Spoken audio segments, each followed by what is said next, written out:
Hello students, welcome back to SST with Apeksha. तो आज हम लोग डिस्कस करने वाले हैं कुछ केस स्टडी और पिक्चर बेस्ड क्वेश्चन आपके चैप्टर मनी एंड क्रेडिट के। ठीक है, ये पीवाईक्यू में मैंने देखे थे कि प्रीवियस ईयर में क्वेश्चंस पूछे गए हैं, तो इसको एक बार हमें देख लेना चाहिए। हो सकता है कि इससे मिलते जुलते क्वेश्चन आपके 2025 जो कि आपका पेपर है 25 तारीख को, उसमें आ सकते हैं। ठीक है, चलिए तो फर्स्ट क्वेश्चन देखते हैं। हमने पहले भी केस स्टडी वाले क्वेश्चन नेशनलिज्म इन इंडिया में 4-5 केस स्टडी हम लोगों ने देखी थी। ठीक है, तो आपको मैंने बताया कि किस तरीके से आपको केस स्टडी सॉल्व करना चाहिए।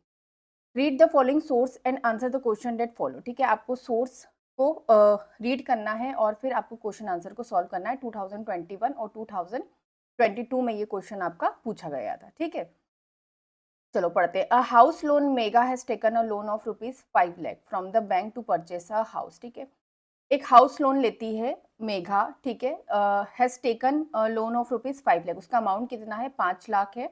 फ्रॉम बैंक से क्यों? परचेस अ हाउस, क्योंकि उसको एक हाउस खरीदना है। The annual interest rate on the loan is 12% and the loan is to be repaid in 10 years in monthly instalment. अभी 5 लाख रुपए पे कितना इंटरेस्ट लग रहा है? बैंक अब ऐसे अगर पैसा देती है तो इंटरेस्ट लेती है, तो हाउस लोन या होम लोन पे कितना लगता है? 12%। बैंक ने उसको दिया है कि आपको 12% देना पड़ेगा and the loan is to repaid in 10 years, और 10 साल में इसको आपको रिपे करना पड़ेगा इन मंथली इंस्टॉलमेंट उसकी कटेगी। ठीक है, mega has to submit had to submit to the bank document showing her employment record. Megha ने अपने डॉक्यूमेंट की, उसकी जहाँ भी वो जॉब करती है, काम करती है, उसका रिकॉर्ड की कितने साल से काम कर रही है। And salary before the bank. ठीक है, कितनी सैलरी उसको मिलती है। Before the bank agree to give her the loan. ठीक है, तो ये सारे डॉक्यूमेंट उसने सबमिट करे, तभी बैंक ने उसको लोन दिया। The bank retain as collateral the paper of the new house which will be return to Megha only when she repay the entire loan with interest. अब एज अ कोलेट्रल बैंक ने क्या रखा? जो नया house वो खरीद रही थी उसके पेपर, उसकी जो रजिस्ट्री वगैरह जो होती है उसके पेपर। ठीक है, which will be return to Megha only when she repay the entire loan with interest. वो तब उसको वो पेपर्स रिटर्न करेगी जब मेगा क्या करेगी? पूरा लोन क्या कर देगी? रीपे कर देगी विथ इंटरेस्ट, इंटरेस्ट के साथ, जो कि 12% पे है। ठीक है, चलो अब देखते हैं, बहुत इजी है। फ्रॉम विच, पहला question, from which source of credit mega has taken loan.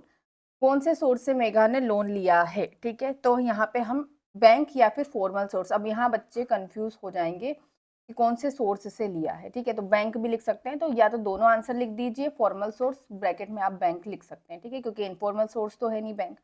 ठीक, second, explain the terms of credit given in the source. ठीक है, आपको टर्म्स बताना है क्रेडिट के गिवन इन द सोर्स। क्या क्या टर्म्स पे उसको क्रेडिट, मैंने बताया कि क्रेडिट का मतलब लोन या मनी ही होता है in terms of money and credit chapter. ठीक है, तो यहाँ पे credit given in the source, क्या? तो terms of credit given in the source are, पहला डॉक्यूमेंट्स रिक्वायर्ड, सैलरी स्लिप दी उसने, एम्प्लॉयमेंट रिकॉर्ड बताया कि कहाँ काम कर रही है, कितने साल से काम कर रही है। ठीक है, इंटरेस्ट रेट 2% एनम। ठीक है, ये यहाँ पे आपका 2 हो गया, यहाँ पे 12 आएगा। ठीक है, मोड ऑफ रीपेमेंट कैसे करेगी वो, मतलब कि पैसा कैसे उसको बैंक को वापस करेगी? तो मंथली इंस्टॉलमेंट के थ्रू वो क्या करेगी? पे करेगी।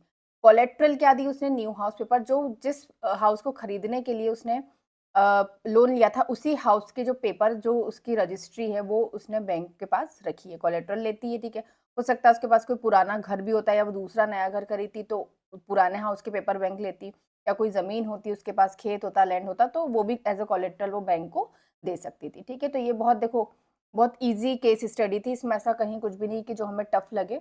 ठीक है, तो ये यहाँ पे जैसे समझना है, पे फॉर्मल सोर्स है, बैंक भी लिख बैंक बच्चे लिख सकते थे। ठीक है, तो आप दोनों आंसर भी मेंशन कर सकते हो। क्रेडिट में क्या क्या उसने दिया, तो ये हमको पूरा मेंशन था कि explain the terms of credit, terms मतलब किस टर्म्स पे, किस कंडीशन पे बैंक ने उसको लोन दिया, तो ये सारी चीज़ें उसने रखी, डॉक्यूमेंट्स रखा, मोड ऑफ रीपेमेंट क्या क्या था। ठीक है, चलो अब एक क्वेश्चन हम देखते हैं। आपका ये पिक्चर बेस्ड क्वेश्चन था। Look at the given picture carefully and infer the income of the bank. आपको इसमें बैंक की इनकम बतानी है। अब जो एक एक मार्क्स वाले क्वेश्चन आपके आ रहे हैं, जो आपका पेपर का पैटर्न है सीबीएसई का, उसमें ऐसे क्वेश्चन आते हैं 1 मार्क्स के। ठीक है, अब यहाँ देखो बीच में बैंक दिख रहा है आपको। ठीक है, डिपॉजिटर, जो पैसा डिपॉजिट करते हैं। अब डिपॉजिट कौन करते हैं? जिनके पास ज्यादा मनी होता है, मतलब कि सरप्लस मनी होता है, जो अपनी सेविंग्स में बच करते हैं। ठीक है, पीपल मेक डिपॉजिट। ठीक है, people make withdraw and get interest. ठीक है, तो पीपल क्या करेंगे? डिपॉजिट भी करते हैं और विड्रॉ भी करते हैं अपने इंटरेस्ट पर। ठीक है, ये बैंक है आपको बीच में the income of the bank increase, ठीक है। अब ये लोग पैसा यहाँ जमा कर रहे हैं, ठीक है, तो बैंक के पास मनी आ जाता है, ठीक है। अब यहाँ पे देखो ये डिपॉजिटर है जो पैसा सेव कर रहे हैं, और ये इस साइड आपको राइट साइड जो दिख रहे हैं, यहाँ कर्सर आपको दिख रहा है, ये बोरोवर है, जहाँ पे ये 2 अंकल आपको दिख रहे हैं, ठीक है। People take loans, people repay loan with interest, ठीक है। अब ये लोन जैसे ऊपर मैंने आपको बताया ना, मेघा ने लोन लिया था, तो पीपल्स क्या करते हैं, लोन लेते हैं, ठीक है, और पे कैसे करेंगे, इंटरेस्ट के साथ। तो इसी से ये बैंक एज अ मीडिएटर काम करता है। जो पैसा डिपॉजिटर ने डिपॉजिट किया, वही पैसा बोरोवर ने क्या लिया, वही पैसा बैंक ने बोरोवर को दिया, ठीक है। बैंक ने बोरोवर से क्या लिया, ज्यादा पैसा लिया विथ इंटरेस्ट, ठीक है, रिपे करने के लिए, और वही पैसा उन्होंने कुछ अमाउंट ऑफ इंटरेस्ट किसको दिया, डिपॉजिटर को दिया, ठीक। तो ये हो गया आपका।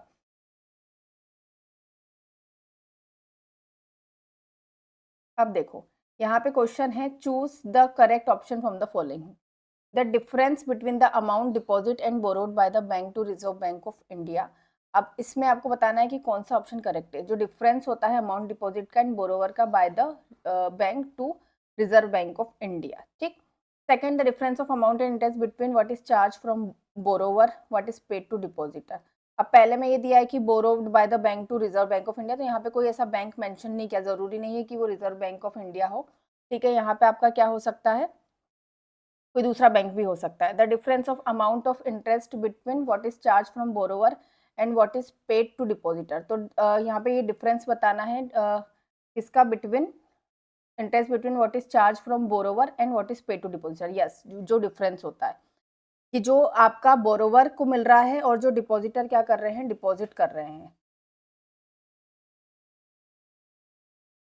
थर्ड है आपका the difference of interest rate between what is charge from borrower and what is charge from depositor. जो डिफरेंस किसका, इंटरेस्ट रेट का, between what is charge from borrower and what is charge from the depositor. अब देखो यहाँ पे what is paid to depositor है, और यहाँ पे क्या है, what is charge from depositor, ठीक है। दोनों में समझना, इंटरेस्ट की बात हो रही है यहाँ पर between what is charge from borrower and what is paid to depositor. यहाँ पे इंटरेस्ट दिया है आपको, और यहाँ पे difference of rate between what is charge from borrower, यहाँ पे जो चार्ज किया जाता है और जो डिपॉजिटर डिपॉजिट करते हैं।